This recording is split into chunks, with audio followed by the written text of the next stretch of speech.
Now, I will say this is not a speech and debate event. This is just them, we're just, they want to tell their stories, and you're the audience. We have two judges over here. I'd like to thank them for being here. Give Mrs. Novak a hand.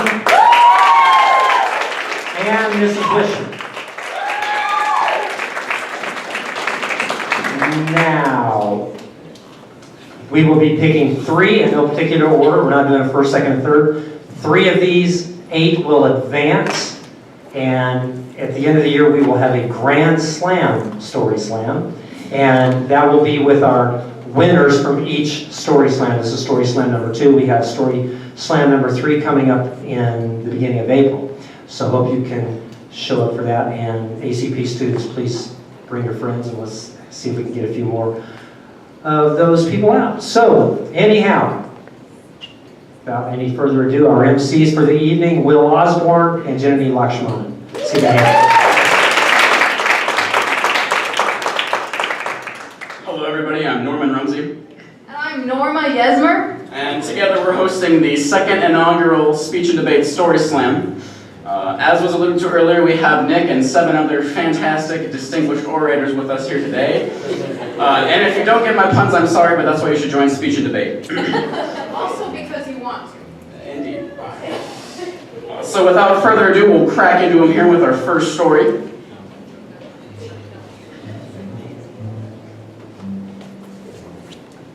For our first speaker of the evening, I'm really short, sorry.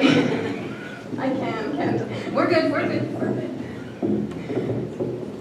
For our first story of the evening, please give a warm ACP welcome to Yes Men versus ACP, presented by Derek Pius.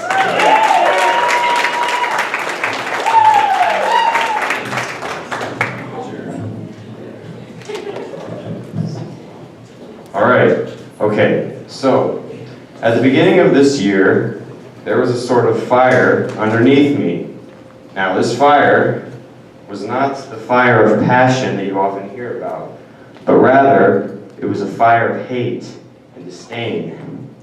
This fire was built on my loathing of this school, ironically. As many of my peers know, at the beginning of the year, I was actually planning to leave ACP. I was done with the culture of this school, I didn't enjoy it, and I wanted to go somewhere else because I have a tendency to get itchy feet. Now, as many of my classmates will recall, this fire actually, it burned in my life outside of the counselor's office, right there. And it would often take form in my rants, how I would often tell my fellow students that none of what I was doing mattered because I wasn't going to be here in a week. This is the first quarter. Now, you might be wondering, well, why didn't you leave? I mean, I'm obviously up here tonight talking to ACP students and staff and parents, so why didn't I leave? Well, really, the reason I didn't leave was because the reason I wanted to leave was kind of dumb. Now, at this time, I was kind of going through some personal troubles, and I was seeking out yes men at Campo Verde. Now, these people are still my friends, but I'll be honest, they were yes men. Now, these are the kind of people that would not tell you no when you ask them for drugs, or not tell you no when you ask them for cigarettes or booze or whatever. They would not tell you no when you wanted to do something stupid. And at this point, I was kind of ready to throw my life away anyway, so, I needed those yes men. Now, again, the reason I didn't leave was because I found a group of people that were not yes men. And I honestly attribute these people to saving my life. And these people were actually the ACP wrestling team. Because when I would rant to my classmates, no one really said anything. They're just like, okay, if he wants to leave, let him leave. But there was a select group of individuals, the ACP wrestling team, who would not tell me no. They told me I should stay, and they would give me reasons why. Hadi Mazboudi told me that I would be wasting a lot of my potential if I went somewhere else. Yusuf told me that I could do so much more with my life if I stayed at ACP, and I didn't let myself fall into this hole. So, with these people, I actually got involved in wrestling, and since then I think it has been the best decision I've ever made, because it allows me to have a platform to channel my emotions and my anger, the thing that had got me to the point where I wanted to actually leave this school. So in a sense, the ACB wrestling team and wrestling itself actually turned that fire of hate and disdain to a fire of passion and love and compassion. Thank you.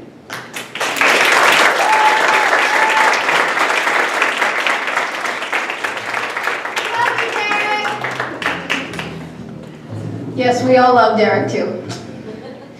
Well, that was heartwarming indeed, and rather inspiring, I thought. But before you like Derek too much, just know that he loves Cleveland, so...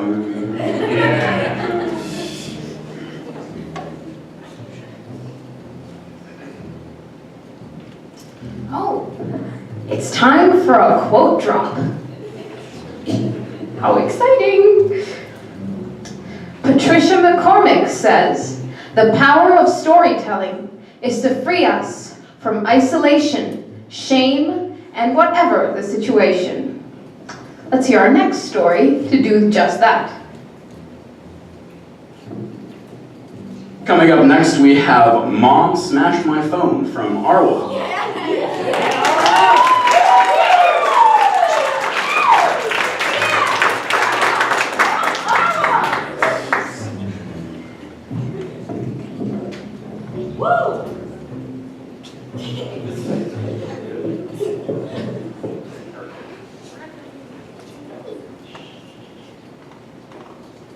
I was in bed asleep when I felt an intense shaking, and I opened my eyes to see my friend smiling down at me. I looked at her and asked her, "What are you doing in my house?" And she looks at me and she says, "Oh, well, my mom came to help your mom clean the house, and your mom wants you to come downstairs and clean." And I looked at her, I was like, "Right now?" She's like, "Yeah, like right now." So I get up, and I go to the bathroom, brush my teeth, go downstairs, and my mom tells me to quickly have breakfast and come down and help her with chores. So I have some breakfast, and she tells me to go organize the closet. So I go with my friend, and we're organizing the closet, but we're not actually cleaning, we're just making it seem like it looks organized. And then I was about enough, like, I was done with cleaning the house. I was like, it's too much work. So I come up with a master plan. I go to my mom and I tell her I have to go to the bathroom, and to buy a little extra time, I tell her that my stomach was hurting a lot. So I go upstairs, and I go to my room, and I lay on my floor, and I start watching Dude Perfect. And I get a message from my friend, and I swipe it up and continue watching, but then I get another message, and another message, and another message. So I look at my messages, and my friend is telling me that she has something really important to tell me, and I just ignored her, but then she kept texting me, so I was like, "Okay, what do you want? Just text me." And she's like, "No, I have to call you." So I go, and after like some time of convincing, she finally convinced me to call. So I go to my mom's closet, out of all places, a place that, one, is very easy to listen through the door, and two, does not have a lock. So I'm inside the closet for about a minute, and my mom walks in, and I have no idea how I did not hear her coming up the stairs. And I look at her and I freeze, and she's like, "What are you doing?" And I say, "Oh, I'm just talking with a friend." And she's like, "Give me your phone." And she grabs my phone and she's like, "Hello, who is this?" And this is a friend that my mom does not particularly like, and she thinks is not a very good influence on me. So of course that friend does not answer. And my mom was sick for 2 weeks, and she was in a lot of pain and not in a very good mood. So she grabs my phone and she runs downstairs and she grabs a hammer. Now, any other day, she would not have known where the hammer was, but because it was the day that we were deep cleaning our house, of course she knew where it was. So she goes outside and she starts smashing it. She smashes it twice, and I come to the rescue, grab my phone. But it was already too late. 2 smashes was enough. So I'm taking off my tempered glass, and I'm hoping that it did something. But of course the tempered glass had no chance against that hammer. So I start walking around the backyard, contemplating on what to do. And I decide to go upstairs, and I slip on a skirt and wrap on a scarf, and I go to the front door and I start leaving. And my mom catches me, and she grabs my arm, but I just slip away and I run. So I left the house that day for 2 reasons. 1, because I hated what my mom did to my phone, and 2, because I knew if I stayed, I would have said a lot of things to my mom that I would have later regretted. So I went and I was walking around my neighborhood and I get to a park. And I climb into a tree and of course I ran away. Most people when they run away, they take with them money or a backpack or something. But I didn't take anything. I didn't even have shoes on, so I was in the tree and I was weaving together some leaves trying to make shoes because I had a headache and I was hallucinating. And so I climbed down from the tree and I start pulling grass and covering my phone. And then I put my head down and I start looking at the sky and I fall asleep. Now, falling asleep in the park is not the safest idea and I don't recommend you do that. But when I woke up, I look around and I think it's a dream. But I look up and I see the sky. I see nature, I see trees, I see birds. And I'm like, wait, this isn't my room. And I look to see my phone and it's not a dream. It is actually smashed. So I grab my phone and I look up and I see these people playing in the park, a guy and his son. And they're playing baseball and they just look at me concerned. And I just got up and walked away. And then I was very dehydrated because I had not had water for a long time. So I go and I find a pomegranate tree and I found a pomegranate on the floor. And I picked up the pomegranate and I peeled it and I started scavenging whatever I could out of it. And of course in a neighborhood, you don't usually see a kid doing that. So of course I had a bunch of people staring at me. And by this time it was getting pretty dark outside. And I decided to stop at a park because I was very tired. And I sit down and I start looking around. And I hear this guy saying, yeah man, I'm at the park, where are you? And I look over and I see this guy. I can't even see his face because he's wearing a huge jacket. He has a hood over his face.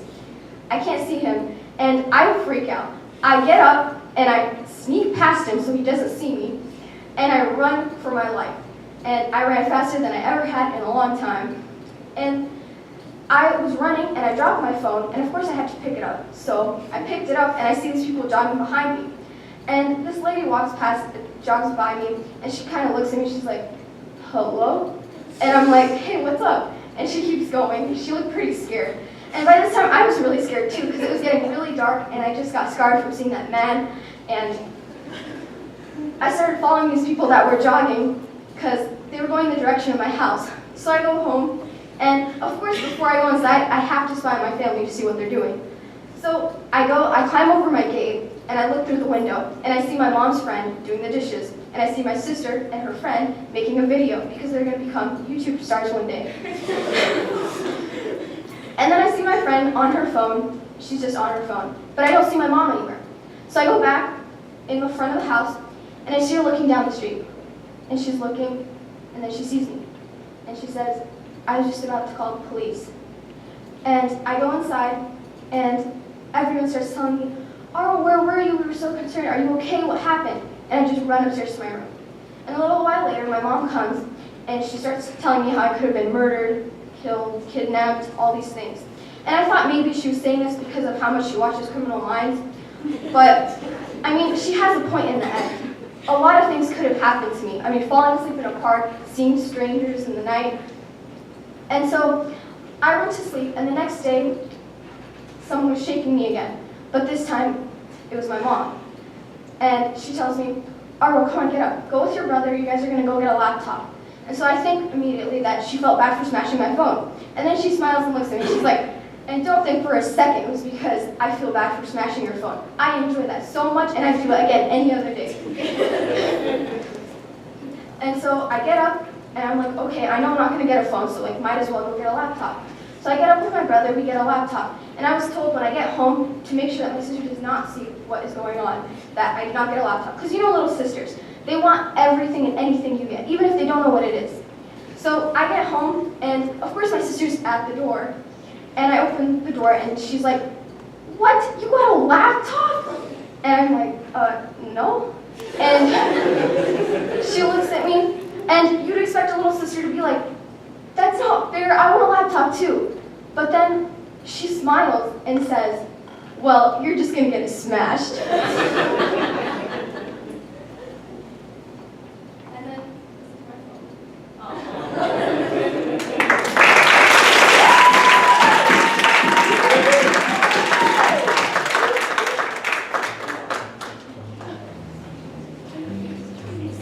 Thank you so so much, Arwa. And just to show you what nearly a year of speech and debate can do, I think that Arwa is one of the people in this room who has perhaps found her voice over the course of this year. And I think it gives all of us speakers and debaters great pride to know just how much one of our number has grown throughout the course of this year. Also, Arwa, I think, has the distinction of being one of the only people in the world that can scare Mr. Rumsey.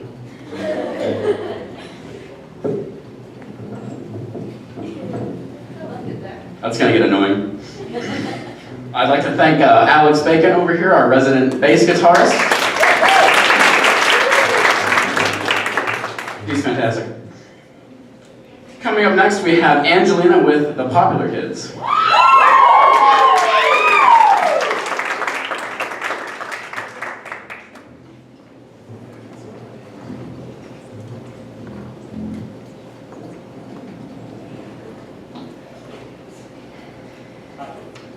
How do I be cool? I asked myself as I walked into school on my very first day of 5th grade.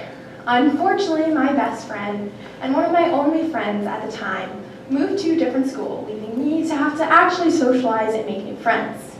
In 4th grade, I was known as the weird, crazy, and shy girl. But since it was a new year, I figured I could start out with a clean slate. Eventually, a couple days passed, and I finally decided who to hang out with. Don't ask me why, because I don't know the answer to this day. But out of all kids, I chose the popular kids. Because I was not popular, and they were, I figured the only way to be popular was to act popular. So I cussed, I was inappropriate, and I was rude. I was rude, and I was popular.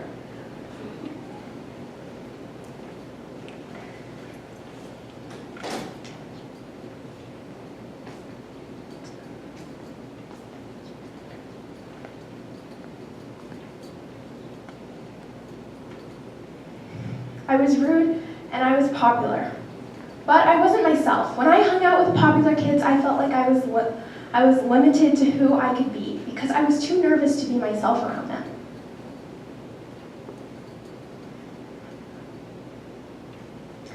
The only Angelina they knew was the popular wannabe Angelina.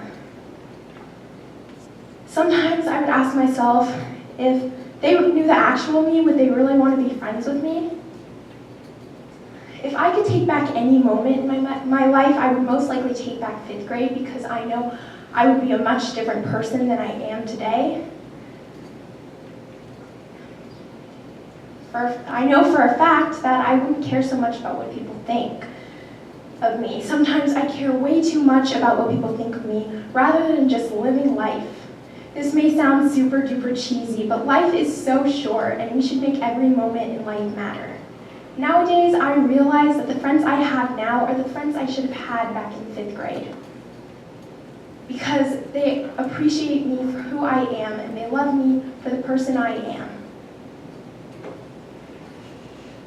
Rather than my 5th grade friends who I couldn't even be myself around. To this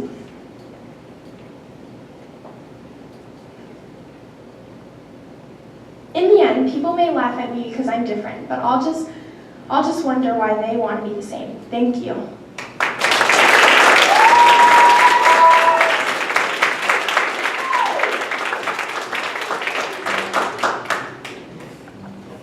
Thank you so much, Angelina. Again, she's just one of those people whose voices has blossomed just over the course of this year. And I think that was one of the first stories she told this year. And just to see over the course of the time that has spanned, just what an amazing speaker she's become is outstanding. And she delivered a speech in class today, coincidentally, and it went so beautifully and so flawlessly that I think she's found her voice. And to do what she said, to appreciate life, I think you really need to find your voice. And I'm so happy that Speech and Debate has helped a lot of people do that.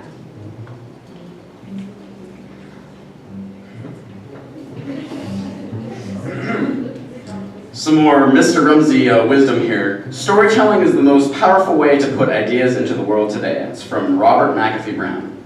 Hopefully you all are seeing the values of storytelling tonight, and hopefully our next speaker, Katie, can do such with bird phobia.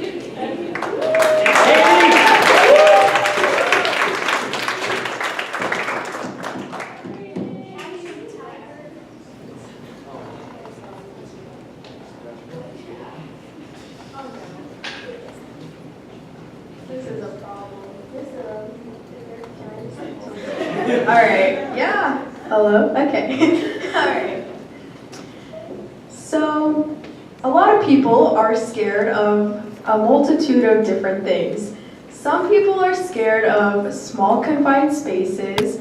Other people are scared of heights. Other people are scared of rational fears like, being abducted or something like that.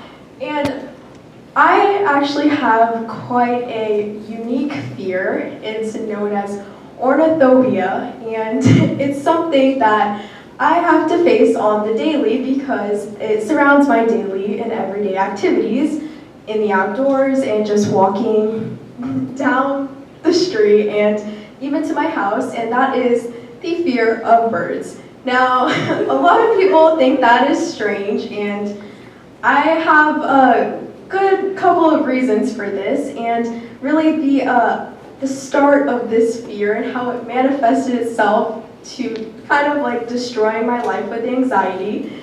It all started at the Renaissance Festival. Now, if any of you have been to the Renaissance Festival, you know it's supposed to be a fun time where you're with family and friends and you're experiencing medieval different events and things that you can do, such as watching the knights on horseback, or you can go get hen, or you can go and see a couple of different shows. Now, as I was walking through the Renaissance Festival and I was walking past all these, interesting people all dressed up, and I was just done watching a show that was a comedy show, I was, kind of egged on by my parents, and they were like, I think we should go see the Birds of Prey show. And at first I thought this was a great idea. I was like, all right, I was only 8 years old at the time, and this was my first time at the Renaissance Festival, so I wanted to experience everything. I wanted to see all that the Renaissance Festival had to offer. So I went with it, and we bought our tickets, and we were entering in through the little area in which they have the Birds of Prey show. And to give you kind of a visual, it's a long field, and on one north end they have a large tower with several little windows and cages cut into it. And then on the other side they have basically the spectators all around the grass, and then they have in the center a little patch of dirt in which the bird tamer stands. So we walk in and we grab our seats, which is just on the grass, and it's very simple, very not so elegant. We're sitting, and actually quite ironically, right across from this Birds of Prey show is the turkey leg stand, which I think is kind of fitting because I was about to unknowingly face, like a death trap. And on one side of me, I have, alive birds who could eat me, and then on the other side, I have dead birds, which is just as scary. So I'm sitting there, and the show is about to start, and my parents are, just like the crowd, they're like in anticipation, and everyone's like, oh, what's gonna happen? Like, what are they gonna do? And I'm just kind of sitting there like, no. And I turned out to be right as the show started, and the announcer is like, okay, we have our first specimen for you all today, and it turned out to be a bald eagle. Now, while most people think, the bald eagle, like symbol of America, caw, like, great, I was not too pleased with this. Seeing it, on your televisions and like an infomercial ad for like a law firm, and then seeing it in real life where it's like in your face kind of thing, like flying over you, it's not the same thing. So I see this bald eagle, and naturally I'm terrified because it's flapping its wings right over me. Like, I don't know what it could do. I don't know what it's capable of. It has these big wings. It has these beady little eyes, and it has these feathers that are just like full of diseases, and I'm just uncomfortable, to say the least. And so that's the first bird that comes out, and I'm kind of like trying to keep it cool. Like there's like probably some like cute like 8-year-old boys around me. Like I'm probably like just trying to chill, but they release the second bird, and the way that the announcer makes it sound, he's like, oh, all right, next up we have an endangered species, exotic, beautiful, from sub-Saharan Africa, really hyping it up and making it sound like we're about to see a beautiful animal. The king vulture. Out flies out of this tower the ugliest bird I have ever laid eyes on. It has feathers missing, it looks like it's blind, it looks like it's going to land on somebody, and it's teeter-tottering into the middle of the field after it's done flying. And I am shook, I am scared beyond belief. And this bird, it almost feels like it's staring at me with its beady little eyes. It's almost reaching into my soul, and it's trying to learn all of my secrets. And I'm looking at this bird is looking at me, and I'm tapping my mom like, we gotta leave, And my mom is like hissing at me, she's like, shh, we can't disrupt the show, like, whatever. So I'm trying to keep my chill, and I'm just like, sitting there, like probably wetting my pants, and I'm full-blown crying at this point. I'm like, I wanna leave, like, Mom, how could you do this to me? Like, please let me go. And my mom isn't doing a thing. She thinks this is hilarious, and she actually has her camcorder with her. She's recording the whole thing, and then she'll like turn it around, she'll be like, hey guys, I'm with Katie. She's like a little scared, it's so cute. Not cute, not cute. I'm snot dripping down, crying, looking at this bird, making eye contact with it, and then I decide to make the worst decision of my life. I stand up, and I'm like frantically waving around, which is the one thing they tell you not to do during the show, because it will distract the bird from the trainer. And I'm like standing up, terrified, like bawling, making a lot of noise. The only like short person looks like a good snack, like, and this bird is staring me down, and I just about had it, and I bolt, I'm the only person standing up, and I bolt out of there. I didn't care what my mother was saying, she told me not to leave. I bolt right over, again, ironically, to the turkey leg, little stand that they have there, and I stood there for the rest of the show. So, what I'm trying to say is that I personally have found that birds can be terrifying, and this small, like irrational fear of large birds, I see that vulture in every single pigeon that I meet on the street. I see that bird staring into my soul every time that I see even a hummingbird. I can't enjoy nature anymore. I'm terrified of these birds. So I'm actually gonna stop talking because I'm actually getting kind of like a little bit of like a PTSD going on, like I have anxiety right now, so thank you.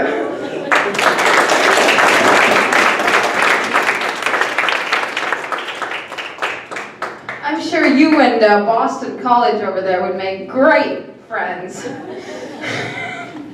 So, yeah, Katie, fabulous. And I think her one, superpower, I might even say, that she's provided to the speech and debate team is that of understatement. It provides her with her subtle humorous flair, and I wish to commend her on that. She's great. You all love her. We all love her. Well, that effectively marks our halfway point here tonight. We've got 4 stories to go, but we're going to take a short little recess because we get paid hourly and we need to drag this out.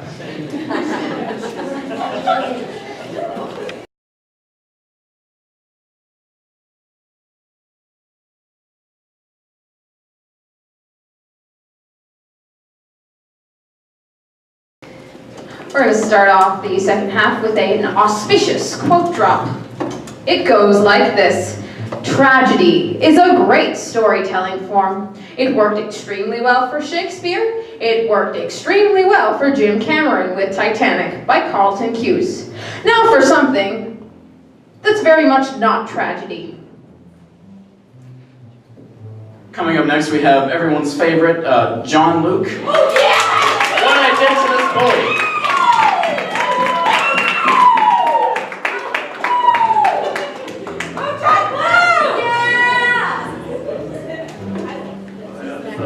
It's a pretty good height.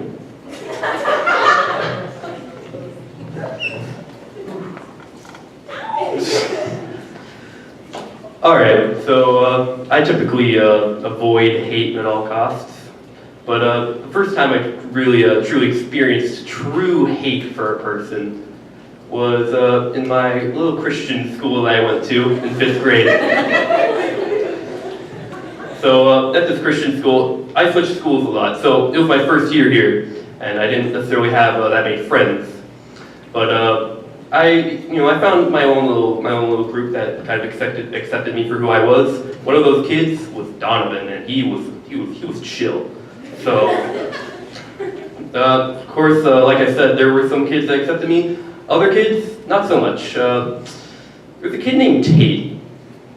Oh man, all right. So Tate, he was pretty intimidating. He was quite a bit taller than me, and he worked on like a farm. So he had some pretty good muscles compared to me. I'll tell you that. And so obviously he couldn't necessarily fight me, but I was very, very shy, and so he'd often pick on me and make fun of me. And what would often happen is that Donovan would actually intervene, and he would give him some roasts. Like, I'm telling you, he would have his oven mitts out because he was about to roast Tate. And so Tate would be like making fun of me, and then Donovan would come over, he would roast him so hard, Tate would like leave me alone for like the rest of the day. And so it was pretty good because Donovan was like my guardian angel now. And so all life went as it did. But one day Donovan had to leave the school. He switched schools, and I was left to fend for myself. And oh boy. So now that Donovan was out of the picture, Tate had a bit of a grudge on me because I was kind of always a tease to him, kind of just someone he couldn't quite get to without getting roasted. But now that Donovan was out of the way, he could have a field day. I mean, like he could just, yeah. And so I needed to start I couldn't just sit here and take all these insults. Me and Tate, we played a little bit of a game where he'd kind of find a stick and then he'd sharpen it a little bit, and the aides didn't care at the playground. They're kind of just, oh yeah, that's cool, man. So they were just so he'd be sharpening the stick. He'd be like, hey John Luke, you want to see something? And then he'd attempt to murder me essentially on the playground. And so that was pretty nice. I was like, you know what? I need to fend for myself. I need to do what Donovan did. I need to roast. And so I would go home every day, and I'm not very good at roasting at all. I mean, I just let Donovan do the work for me. So I'm not good at making roasts on the spot. So I go home and I'd kind of formulate them in my head. I'm gonna be I'd kind of be at home and go, all right, I'm gonna go to Tate. I'm gonna kind of say this and go oh yeah, Tate, you don't look too good today. And then he's gonna say this probably, and then I'm gonna respond, and he's gonna get so roasted that he's gonna cry. And then literally I'll just go over there, and then everything will fall apart because obviously people aren't just gonna respond exactly the same way you think they are. So roasting was out of the picture. And so the tensions were starting to build up because eventually it kind of just became spiteful kind of hate of me just shouting insults at him shouting insults at me. And what eventually would happen is that I kind of, the tension was raising a lot, so I was kind of afraid something would break out, because sometimes it seems like Tate wanted to kill me. I mean, he already wanted to kill me. He was already trying to stab me before. So I mean, I had to start preparing. So I started, whenever we would go and pick up my brother from karate at the YMCA, I'd kind of sneak off into the weightlifting section, and I'd start pumping at it with those machines, and I'd be using them completely wrong because I didn't read the instructions at all. They're written on the side, and I put it on how they those little plug things so you can adjust the difficulty. I put on max difficulty. Let's go. And then I'd be doing those power workouts, and it didn't really work that well because you know, you kind of have to have like some flesh in order to make muscle. So like, yeah, and I was essentially bone, so you can't make muscle from bone. So yeah, it didn't work out. And then it happened one day. So essentially, it was a pretty normal day, but we were just on the playground, you know, playing a little game we made. It's kind of a version of dodgeball, but instead of actual rules, you just kind of grab objects and throw them at each other. So, you know, it's pretty fun though, actually. And Tate saw this opportunity to really go to town on me. So what he did, so, you know, we were just all having a good time, throwing some stuff at each other, you know, usually just dodgeballs. And Tate just grabs like a basketball. And then so like, I'm completely unaware. And then Tate's like approaching on me, he's like sneaking up on me with a basketball in his hand, and he's like ready to like club me. And I turn and I see Tate like with his, I just remember the face he makes while he has his basketball like primed and ready, and he's just like smirking at me like as if like this is the end. And so like out of reflexes, I give him a good sock and bopping, you know what I'm saying? Like, I go straight for the jab. And he like falls straight to the ground. I'm just like, oh, that's pretty good. So he's on the ground now, and he's furious now because I gave him the sock and bop, and so you know he's like red as a bull, and so like he's like ready to go, and I'm like making fun of him while he's on the ground because you know I felt like it was my victory, so I was like, yeah, your horses are ugly or something like that, and I was like making fun of him, and he essentially just charged me, pulls me onto the ground, and just starts like going to town on me. And of course the other kids saw, and so they broke up the fight. And of course we had to go to counseling after that because you know when kids try to kill each other, that's typically what happens. So you know the president, not the president. Yes, the president was there. No, it was the principal was with us, and it was me and Tate. And he's like, you know, I'm very disappointed in the two of you. You need to love to learn like Jesus did. You know what I'm saying? Like, you gotta do that. God wants us to love each other. And so, like, of course, we didn't even do that after that. We just kept fighting. But eventually, the escalation died down. I mean, we'd have more fights, but I mean, I think I showed off Tate. Like, you know what I'm saying? Like, he underestimated my power, like, because, you know, I'm ready to strike at any moment, essentially. So, Tate kind of learned to not mess with me, and, you know, ever since I, like, gave him that good, like, just that jab in the face, like, the kids saw I was cool, they were like, oh, dude, you stood up to Tate, yeah, well, you're pretty cool. And so, you know, I had my own group with me, so now, if Tate ever wanted to fight me, he'd get punched from both sides, so, you know, now I had teammates, essentially. So, eventually, the conflict just died down because, in the end, even though they say violence doesn't necessarily solve your issues, you know, it helped a lot actually. So, thank you.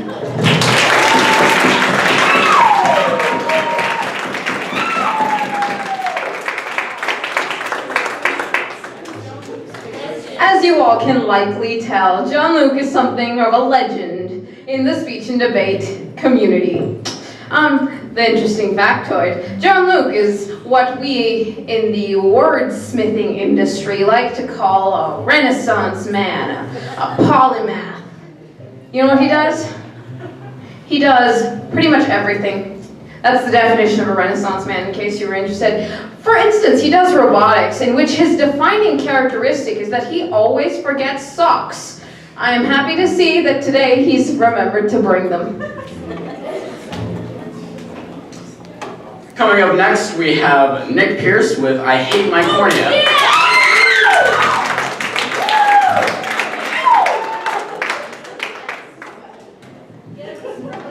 Hello. So, over the summer, I went on a trip to San Diego. And I went with my scout troop, and we have this really patriotic scoutmaster guy who's all into the military, even though he was never in the military. He just loves all this military stuff. And so we were going to go to this Boy Scout camp called Camp Fiesta Island.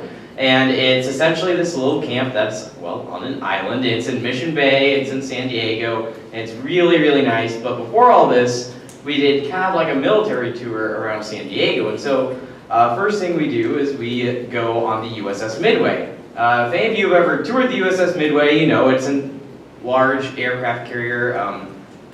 It stayed in the 50s, and it was used since then up to early 2000s. And what you can do on the USS Midway is you can actually book and stay overnight. So that's what our troop did. We stayed overnight. We got to stay in the bunks of the USS Midway, and this was about 2 months after I had received contacts, as I'm pretty much blind long range without contacts. And so I go to the bathroom that night, but I go looking for the bathroom. I can't find it because this is an aircraft carrier that we're on, and everything's so narrow, and the hallways are like enough for one person. That's it. One person can be walking these hallways at a time. It's that narrow, and it's so hard to find things. And so I couldn't find the bathroom, and I couldn't find a mirror. And so what I did is we have these little lockers next to our bunks, and so I'm staying next to this locker, and I take out my contact and I put it in my case, and then the next morning I still can't find the bathroom, and so I open up my contact case and I put my contacts in out of this little locker type thing. But then I'm walking around the deck and my right eye just feels really weird. Like it's all blurry and I'm blinking constantly. It feels like something's like popping in it. I'm like, this isn't good. But I was like, yeah, it's fine. So I keep walking around, and that night we got to our camp, and so I go to the bathroom, and I attempt to take my contact out. And my left contact comes out just fine, easy. And then I go to my right contact, and I'm like, I'm trying to get it out, and it won't come out. It just won't come out. I'm like prying at my eye at this point. My contact is not coming out, and so I go and I try to see med staff, but we arrived to the camp early, and med staff actually wasn't on the camp at this time, so I couldn't see med staff. My scoutmasters just told me, put some water on it. You're fine. So that's what I did. I put some extra solution in my eye. I just went to sleep, and I hoped it'll come out tomorrow. And so I get up the next morning, and I have no time to get my contact out. So my contact has been in 2 more days than it's normally supposed to be, or so I think. And so by this point, it's 2 nights later, and I'm standing in the same spot in the bathroom as I was 2 nights before. I'm trying to get my right contact out because my left contact was already out. Right contact will not come out. So I'm sitting there for like half an hour trying to get out. It won't come out. So I go to my scoutmasters again. Hey, my contact still won't come out, and they're saying, yeah, okay, let's take you to med staff. So they take me to med staff on campus, and the guy looks like he's early 20s probably. He looked like a high schooler to me, and this guy was gonna go digging around in my eye, and I'm like, oh, okay. So this guy, he's like, okay, how long has it been in there? I'm like, 2 days more than it's supposed to be. And he's like, oh, that's bad. I'm like, yes, that's bad. Thank you for noticing. And so we try getting it out. We try everything. We try these. We tried this special contact solution. It still won't come out. And we're sitting there for like probably an hour and a half trying to get my contacts out. Keep in mind, this is 4th of July, and we're on Mission Bay, and the traffic is crazy on Mission Bay during this time. So we're trying to get my contact out, and we didn't want to go to urgent care, even though we've been trying to do this for an hour straight now. And my contact just won't come out, but we don't want to go because we know that we'd probably get back really late if we left because traffic on Mission Bay would just be crazy. But eventually we had to go to urgent care, and we're sitting on this one-way road trying to get out of Mission Bay to get to Scripps La Jolla urgent care to try and get a contact removed from my eye at 11 a.m. on the night of 4th of July. And so eventually, after an hour waiting traffic on about a 3-mile road, we finally get out of Mission Bay, and I arrived at Scripps Medical Center, and They say, oh, okay, and it's 12:20. They say, okay, what's your problem? And they're like, I have a contact of mine. And they say, okay, well, here, and they treat me like I've been, like, I don't know, diagnosed with something horrendous. And they give me a warm blanket, and they treat me as if I'm sitting like first class on an airplane or something. And so finally this doctor comes by about 12:40 a.m. and he says, okay, what's the problem? I'm like, I have a contact stuck in my eye. I'm tired. And my eye's all inflated because I've been digging at my eye for hours. And he says, okay, well, let's take a look. And so he takes like the light that you look in someone's eye with. He's like, I don't see it. What color's your contact? And I say, it should be a blue tint. He's like, I don't see it in there. And so he takes me to the back, and he takes me to this big, huge microscope thing. If you've ever been to an optometrist, you've seen that microscope that they used to look at your eye. This was like ginormous. I mean, this looked like 10 times the size of that. He looks in my eye, he's like, I don't see it. I'm like, it's in there. Whenever I pinch on my eye, there's a popping. So that's my contact, right? It's coming off my eye, and it's popping back on. So he's like, okay, so we're gonna try something. If there's something in your eye, it'll come out with this. We're going to basically hook an IV bag up to a hard plastic contact lens. We're gonna stick it in your eye, and we're gonna flush a liter of water through your eye. If there's something in your eye, it's gonna come out. I'm like, okay. All right, bring it on. 1 a.m.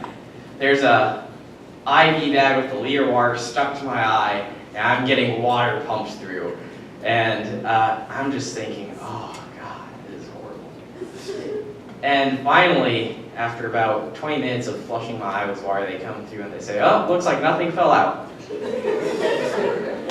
I ask them, so that doesn't make sense. What was that popping? They say, oh, that was your cornea. But you should be fine. Thank you.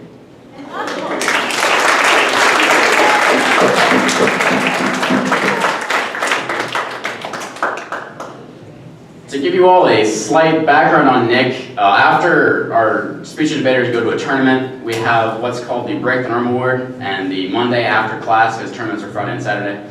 The Monday after class, Mr. Rumsey announces who won the Break the Norm Award, which is our bona fide like superstar award. Pretty much, it's like, yeah, this is the person who was the coolest. All right. So the first tournament we go to, Mr. Rumsey comes back to like, yeah, Nick won the Break the Norm Award. After his first or second round at Lincoln Douglas, the person he was debating against was a girl. And after he thoroughly trashed her in the Lincoln Douglas round, he asked her for her number. You're welcome, Nick. He got it, but she never texted back, so it's a little unfortunate.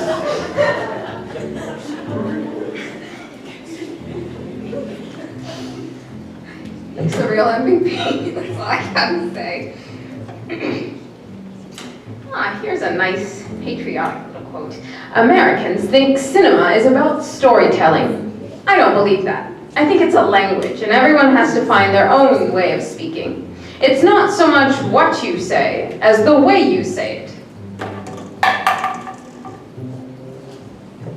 Here's a speaker who has some experience with that. We have Elias Jones with Dad's Weird Discipline Style.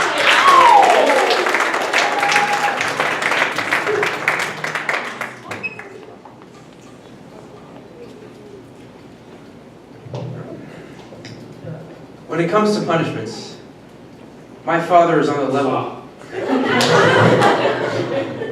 Yeah, it's all wrong. Yeah, okay. Alright. Alright, now you're back. Alright. When it comes to punishments, my father is on the level of Einstein.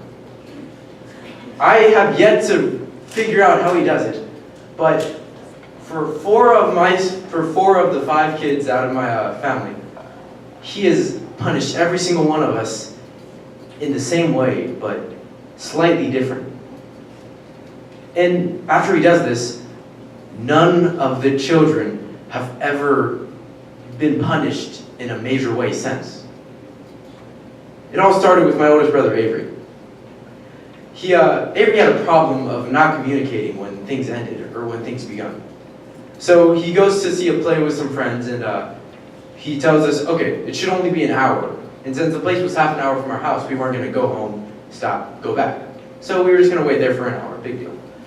And then, come an hour, he's not out there. All right, we'll give him a little time. Come an hour and 15 minutes, he's still not out there. My parents were getting a little mad. Come an hour and 45 minutes, he waltzes out. And you could see the rage in my father's eyes, but he kept it calm to the way home. Keep in mind this is March 5th, the day before my birthday. My dad lets out all the packed rage he's had for 12 years out on my older brother Avery, and I felt bad. I remember waking up that night and seeing my oldest brother Avery come out of his room with what looked to be a very large wooden object. I heard him go down the stairs with a thump, thump, thump, thump, thump, and I was very curious, but not curious enough to walk down when my dad was that mad. So I decided to go to bed. I wake up the next morning, go downstairs, and I look to my right, and I see what was the frame of my brother's bed. Weird. I later come to realize that my dad had taken all technology away from my brother, and now he was going to be grounded for the next coming month. And he had to read thick books, memorize poems, recite them to us. And this entire time he was writing letters to family members, all based around the fact that he had lost his character, and that he needed to fix it. I was terrified. Of course, I was like 8 or 9 at the time, so I was okay for the next couple years. Then the third oldest brother in my family, Emil, he got a detention right before spring break, right before March 6th, my birthday. He decides to keep this a secret for spring break. After spring break, he goes up to my mom and he hands her the detention and he says, "They didn't hand it to me until now. I have detention tomorrow." My mom saw through that like glass. She immediately said, "I don't believe you. You have a chance to tell me that you're lying, or you don't." So he told her, "Yeah, I'm lying, okay. She's like, "All right, we'll wait till your father gets home." My dad comes home and yet again, he is relentless. I would not leave my room knowing that I could be brought into that.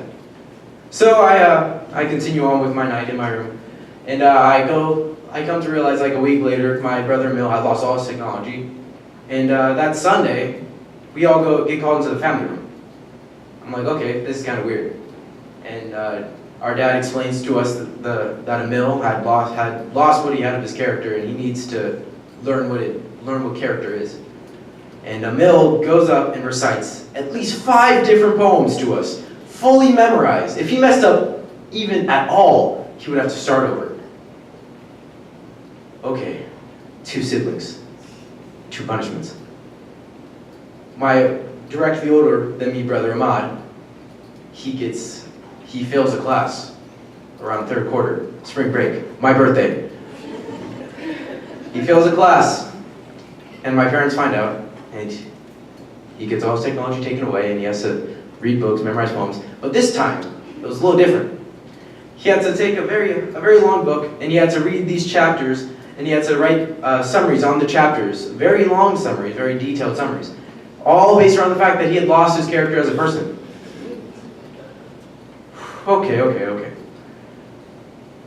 I was pretty scared because in the next coming years, it was my turn to get this punishment, and I knew I had to find a way to avoid it.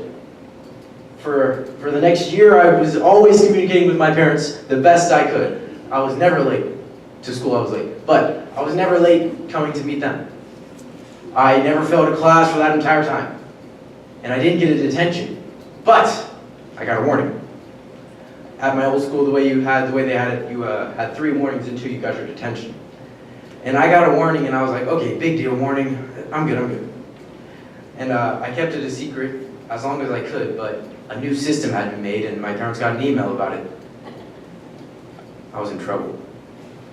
Not very bad though. It was just a weekend or a week, just without my phone. I thought I could handle that, but I couldn't.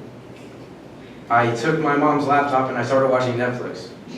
I thought I was good. I thought I planned it out perfectly because I thought my dad went to bed, so I thought I was fine, A-okay. My dad didn't go to bed.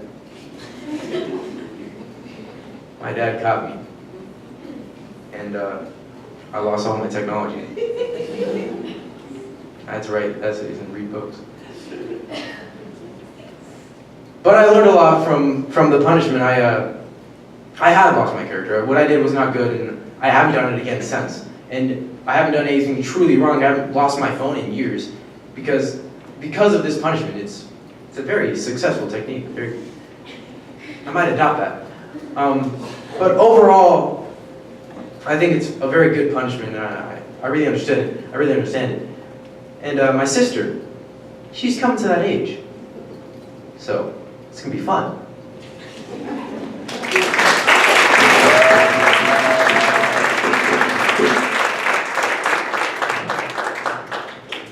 Well, at the beginning of this year, Elias joined our class, and he was the only one with any experience ever having been to a speech and debate tournament. And watching him grow into part of our community as speech and debaters is just an honor, indeed. He's a great speaker. He's a great dude. He's a basketball player. He's pretty much awesome.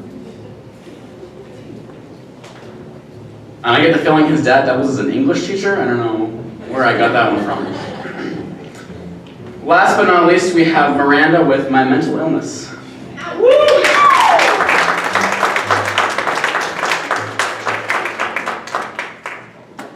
Hello. I have ADD. Now, for those of you who don't know, ADD stands for Attention Deficit Disorder, which basically means I have a short attention span and I can't focus, especially when things are boring, such as math class. And I fidget a lot, so I always move my knee and it looks like I have to pee, but I really don't. My mom and dad always knew I had this. They both had it, which basically means I would get it too. But it wasn't before my freshman year, the summer before my freshman year, when they officially decided to get me diagnosed. And of course, I have ADD. So my ADD doctor's like, okay, we're gonna put you on medication. You know, I didn't really think anything of it. I was like, oh, okay, cool. I already knew I had this, doesn't really matter. But then I started to notice things. I started to notice that kids would finish things a lot faster than I would, or that kids could focus and do multiple things at once, and I had to sit here with my headphones in, trapped in my own little bubble, trying to get things done as fast as possible. All these things started to weigh on me. And I noticed that I started becoming increasingly insecure about my ADD. I don't know why, I shouldn't have been, but I felt so humiliated to have this thing that was a part of me. And it got even worse when my mom decided to apply for a 504. Now, it sounds pretty good because I got accommodations for my ADD that included stuff like sitting in the front of the classroom so I can focus, or getting extra test time if I needed it. But I did not know that meant that I had to sit in a room with all my teachers and my counselors, and I had to talk about my ADD. I did not sign up for that. But I remember this day like it was yesterday. I remember feeling so nervous. I felt more nervous sitting in that conference room than I did before doing a play. I remember feeling so humiliated. I don't know why, but I just felt like I was gonna break down into tears. It shouldn't have made me feel humiliated. I always had this, but I was so insecure about it already. Having to sit down with all my teachers and explain to them that I have ADD and that they noticed it in class was hard on me. So when the conference ended, it felt like a weight lifted off my shoulders, and I went to my first hour class, and it was ceramics, so it was a nice kind of break period, and I asked Miss McKelvey, who was the ceramics teacher then, if she could tell I was nervous, and she said yes, and I was like, oh, gee, great. But that insecurity didn't leave for a while. In fact, it stayed for a little bit, and I convinced myself that I was so stupid, I shouldn't have been at the school, and that I couldn't learn as fast as the other kids, and that this is something a part of me and I will never be able to change it. And it's true, I won't be able to change it. But I shouldn't have been so hard on myself. One day, Miss McKelvey pulled me aside at school, and she had asked me, she said, "Vega, are you okay? You haven't been your spunky little self lately." And then all of a sudden something clicked. I realized that I had turned this something that has always been a part of me into something that I hated about myself. I turned it into something negative and humiliated, and I felt humiliated about it. And I shouldn't have been. You know, my ADD is kind of what makes me my loud, obnoxious, creative self that I am now. In fact, people with ADD are shown to be really creative. You know, when teachers give you that project and they're like, "Hey, you guys gotta think outside the box."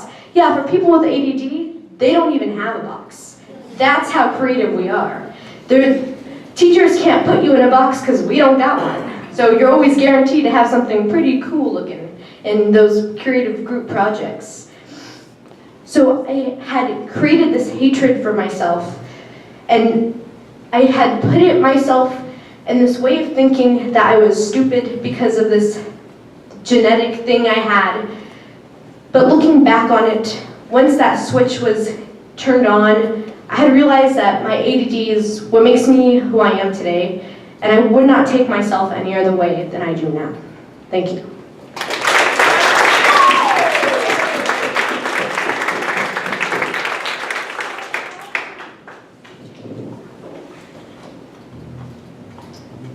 Well, Miranda, as you probably can tell, is our resident artist.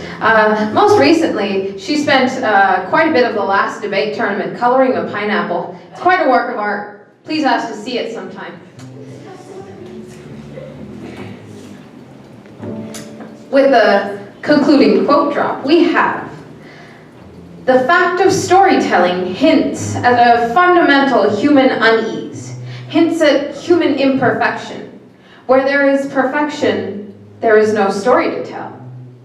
Well, that's quite true, but I'm sure we've heard some great stories tonight, 8 of them. And our judges have quite a decision to make to see which 3 will advance. Deliberate. Go. Go, judges, go.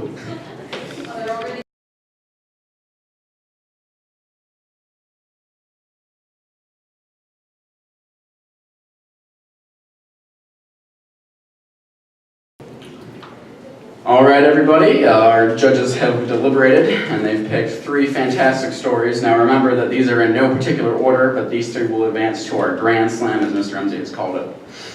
First up, we have Elias with Dad's Weird Discipline Style.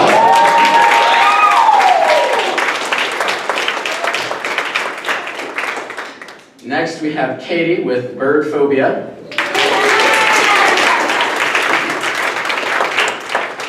And last but not least, Nick with I Hate My Cornea.